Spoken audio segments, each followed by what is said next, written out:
بسم الله محكمة درجة كواد عيدمدا قلب كسيدا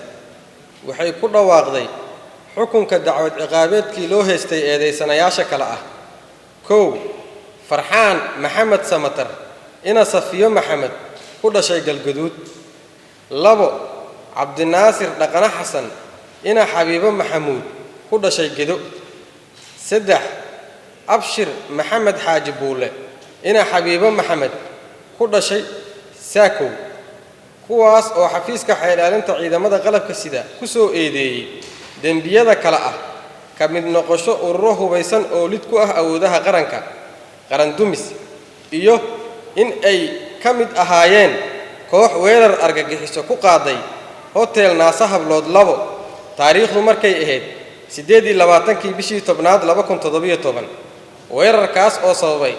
خسارة نف يا ماله وحاكو غيريود ويرركا inta la hubiyay 18 ruux iyadoo ay ku dhaawacmeen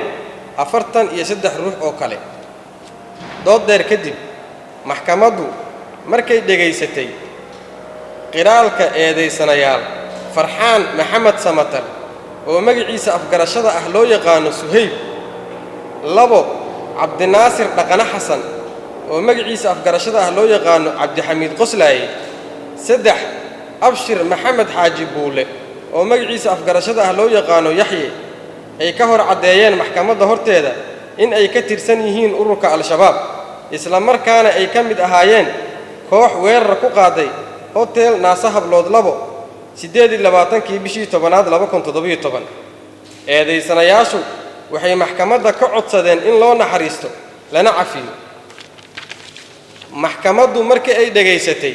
markaatiyaashii la hor keenay midna ay u weydiisay marag furkooda waxay maxkamadda ka hor sheegeen in ay ka mid ahaayeen ciidankii u soo gurmaday hotel naasahab lood labo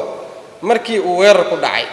kadibna saddexda eedeysane oo u adkeysan waayay dagaalka ay ciidanka amnigu kula galeen gudaha hotelka ay u soo baxeen banaanka hotelka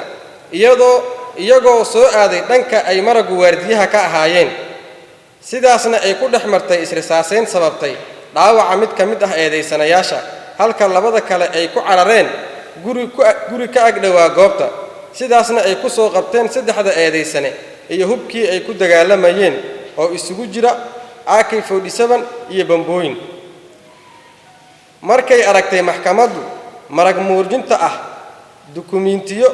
ay ka mid yihiin qiraalada laga qoray saddexda eedeysane iyo liiska dadkii ku geeriyooday kuna dhaawacmay weerarkii naasahab lood labo oo lagu eedeeyay saddexda eedeysane iyo hubkii ay ku fuliyeen weerarka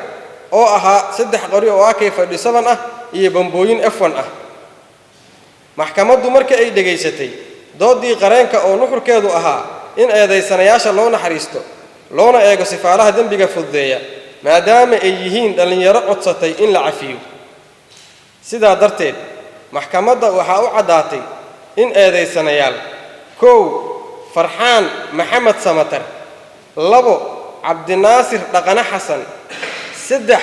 abshir maxamed xaaji buule ay wada yihiin dambiilayaal galay dambiyada lagu soo oogay